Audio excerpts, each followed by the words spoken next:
I'd like to acknowledge some relatives on my mother's side.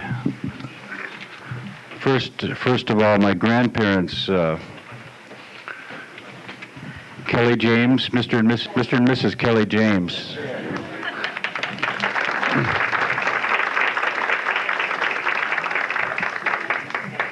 My uncles down here, Forrest DeWitt Sr. and Jonathan DeWitt. Do you stand, please? And Mrs. Tommy Jimmy. Mrs. Tommy Jimmy, would you stand, please? Thank you. I want my relatives to know that we have this morning, Joe Hodge presented the Wrangell Kaagwaantan Peace Treaty that was signed in January of 1876 between the Naanyani and the Kaagwaantan, the Naanyani of Wrangell and the Kaagwaantan of Tlingit. And I would like my relatives, if we could tonight, have a brief ceremony to honor and acknowledge reaffirm the peace treaty during the Chilkat Center, the Wolf Night presentation. The good guys are running the show tonight. Thank you all my Raven friends.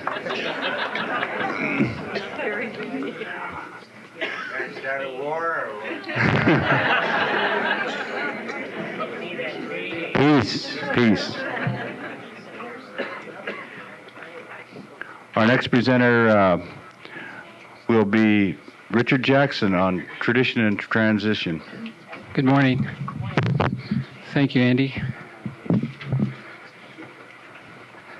The word tradition and transition is all-encompassing when we're talking about our identity as Native Americans, whether we're Tlingits or Tsimshians or Haidas, or from up north, the Eskimos, Athabascans, Aleuts, or from the lower 48, or in Canada.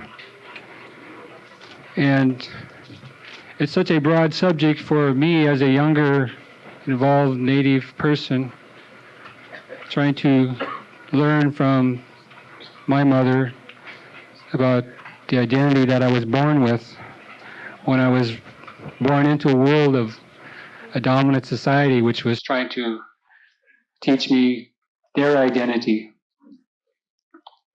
A little background on myself, but prior to that, I'd like to say that given the time and the encompassing amount of information that is involved in talking about this subject, I, as a person who just submerged himself into trying to find my identity, thought that that wasn't enough, so I would like to have someone, a good dear friend of mine that was born into it, who knows the culture very well, to help me on this response on tradition and transition, and that would be Paul Marks, who many of you know has been involved with the Alaska Heritage Foundation, and he can respond and after I finish with some of my conversation here with you, a dialogue, if you will. I was born in Ketchikan and was raised there in public school systems. I moved to Saxman when I was a young child, about 7 years old, to stay with my grandmother, Alice Harris, Kaagwaantan. She came from Tongass Island. She knew the old ways, shared them with us. We did many things in Saxman with Saxman people, Cape Fox, with Martha Shields, and Grandma Denny, and Reno Denny. We shared with each other as in a relationship of exchange in the village. Later on, I moved back to Ketchikan and went into the school system. And right around the 4th grade, I realized I was an Indian more strongly then than any time in my life. And there were times that I thought that was being a Native was because of how the system was then and how our parents went to the boarding schools, that they didn't really have the time to spend time with their parents. Therefore, when they became adults, they were busy trying to make money, and we were busy going to school and learning the system. Something was missing. And when I looked at my grandmother, I realized that there was a great deal that was missing. And I saw the blankets and bowls, heard my father and mother talk in Tlingit. My grandmother talked to Grandma Denny and Martha Shields and people in Saxman. In other words, I became in vertigo. I became a floating person. I didn't know where I belonged because I was back in the city. Took time to go visit my grandmother in Saxman. She was always sitting by her window, reading her regalia, which we used to take to the park, Saxman Park, to sell. As a tourist, it was our only income. All of you remember back in 30 years ago in this area, or in Southeastern, it was really, as I recall, a very hard winter sometimes without a lot of economic means, but I think we did quite well with our subsistence. We used to go down to the beach, and first memories I had was going down and having stinkheads with my elders, and I really loved it. And that was out in Saxman. But my house, the clan, the people I'm from was the Kaagwaantan, the Brown Bears. We have relatives in Yakutat. We've learned from that. My mother told me this morning to come and talk to us, and in that we were learning about who we are from them too. I know Oscar Frank up from the Yakutat came down to see me when I was up there last spring, and I really enjoyed that. He's the chief of the Bear clan up there. But the questions that came up when I was growing up were identity questions. Some of us who may have been raised in cities really question them even more because you're far and distant from the home. But I think all in all, we all come back to our roots. We all ask those questions because that's the foundation, the strength that makes us go on in the greater society is having an identity that we can always claim. So I sat down and asked the questions of the conference, what are we here for? What do we want to accomplish?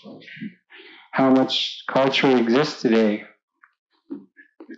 How do we relate to our elders today and their teachings? Are we using the traditions? Is there enough resources available from our culture to reaffirm it? Are native traditions being lost? I know that the basis for identity is changing. I know that because my last name is Jackson. Along the lines for tradition, we would get our names from my mother's clan. And my name is Kushakak. It comes from my uncle. My father, Chokat, told me that it was a name that was from up here. And I used to argue about it. I remember my mother saying that. And he comes from the Kilauea dorsal fin house here in Kaagwaantan. So in standing here, I feel a certain amount of strength because I'm standing on my father's land. And that has a great deal of meaning to me and to any of you that when you go up, when we do a clan song and you dance for your father, you feel very, very proud of that. That is an identity. So I feel fortunate as a younger person that I had that time to learn at least as much as I could from my grandmother, whether I was listening or not. The customs that she had were assimilated by me through osmosis, even though maybe at times I was resistant to it because I was going to be thrown into the dominant society.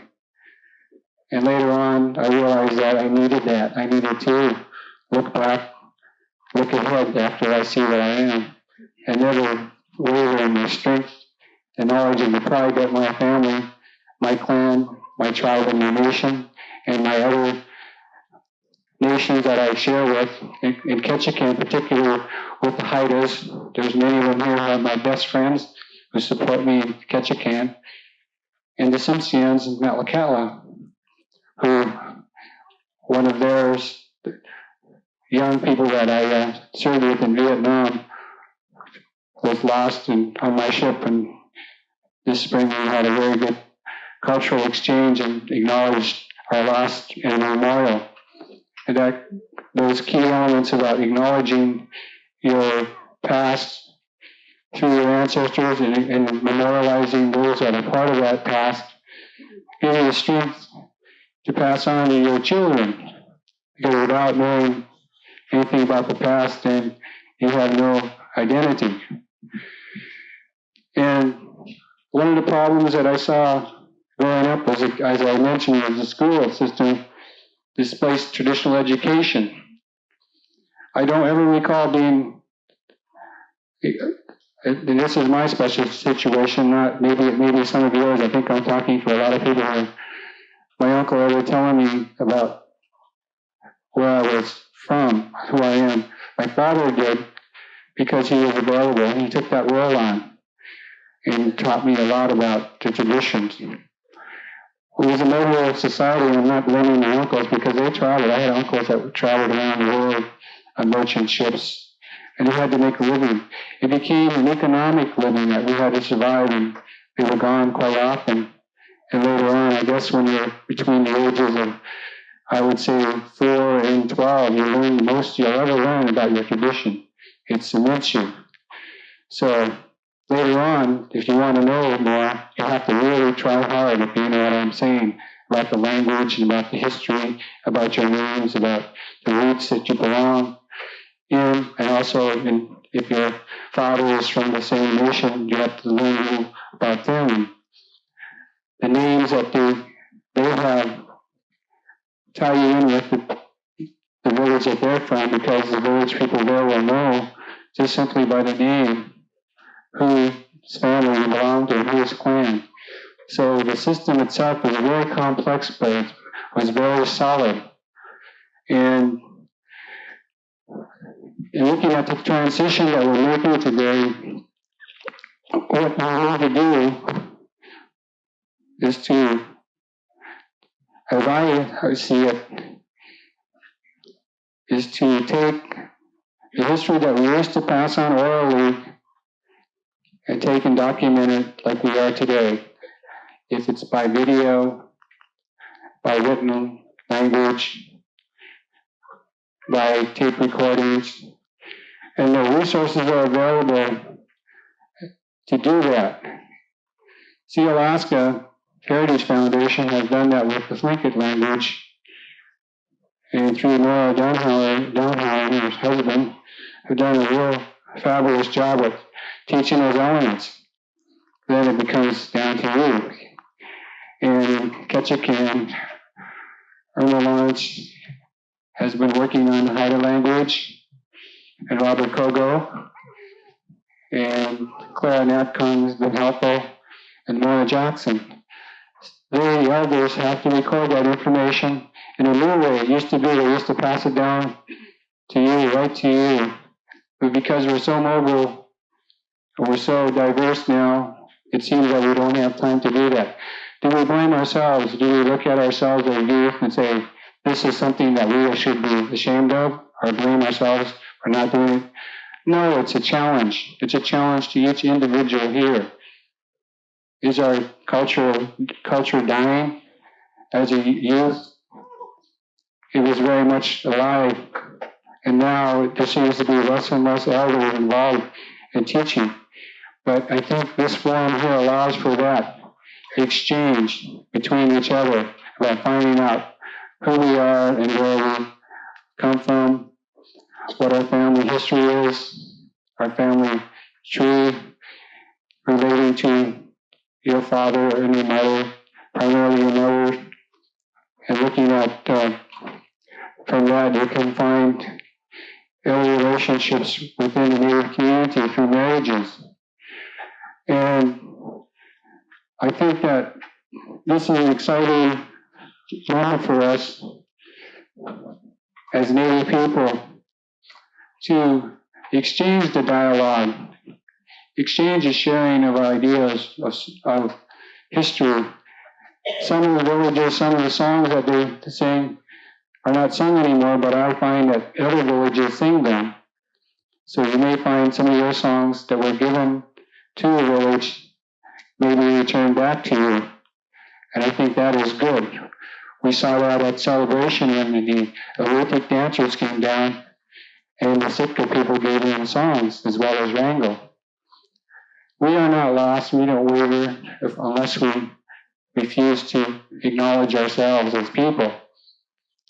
And that has to be the way it is. Because if that isn't going to be there isn't going to be an exchange between ourselves of learning, if the others do not come forward and teach for whatever reason, then we lose as youth. I know that the elders have special meaning in a lot of the songs they have as clan songs, as family songs. So if we ask them to teach us and we're allowed to learn the songs, then we in turn must respect those elders and acknowledge who gave us the right to sing those songs. The days of exchanging with each other are a little bit ambiguous now, and so we must redefine what the protocol is in order to continue on. Otherwise, we become more confused. We must follow the tradition of our parents, our mother, and acknowledge our clan. But to do that, if you don't know, you have to ask the question. In order to ask that question, you have to address someone. And I've always been told the only question that is not right is the one you don't ask. The only decision you make that is not right is indecision. Tlingit culture, through his mother, like all of us, he has a great deal of knowledge to share and a perspective that may be unique to us as younger people, and that he can look at the transition at maybe a different point of view, and maybe we can come to a balance here and say, where are we at and how are we doing? And I would like to ask Paul Marks to come forward in the subject, tradition and transition is pretty broad, and he has many unique points to make, and I would like him to address you right now at this time. See the transition here. I've got a tablet and I've got the blanket that I'm with, which tells some of our history.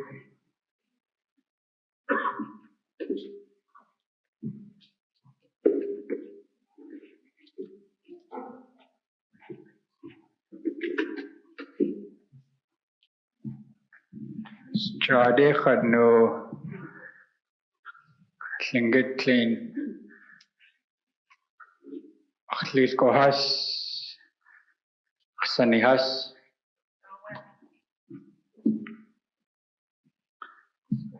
Chtake Shaudeneke Shakaka. Jasis Kaya Khat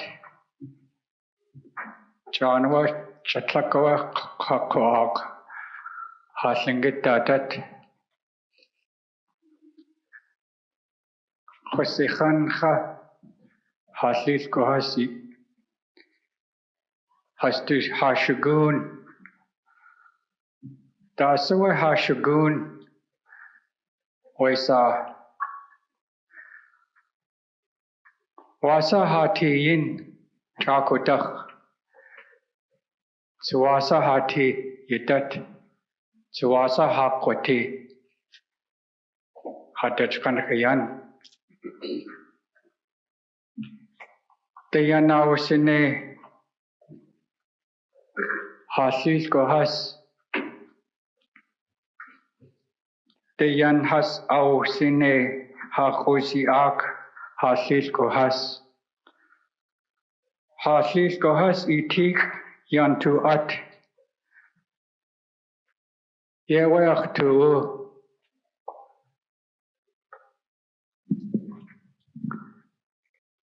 Tlitsin de naha tu Tlingit datat.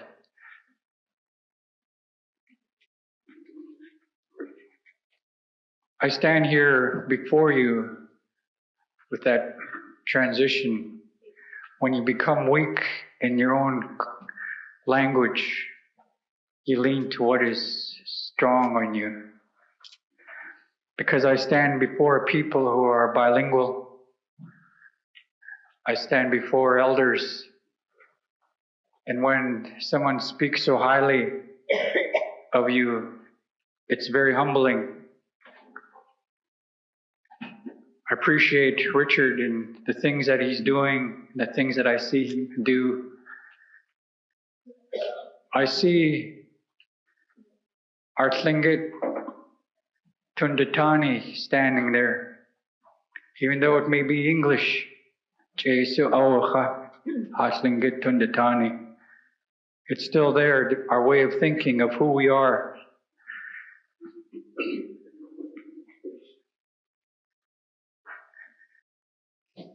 I see elders here that I look up to very highly. I believe Joe Bennett. I hear him talk, Jako Tlingit Yach. I feel the power when they speak. Walter Sobolov. Kutsi, Akhlis Kohashan Gukedi.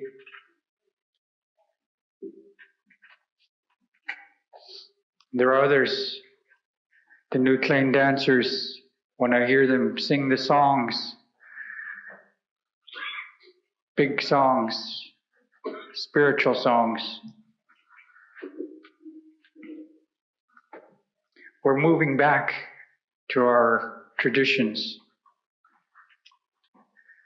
I can remember as a teenager, my friends would ask me, Paul, stand up for us and start talking Tlingit for us. So I'd stand up and they'd ask me to do like the old people. I didn't know what I was doing. I didn't know why that was happening. But they were hungry for our ways. And we still are hungry for our ways. Because we know with the outside world, we don't feel comfortable sometimes in it. Maybe I'm just speaking for some and maybe for not others, but sometimes I don't feel comfortable in the world, the new world.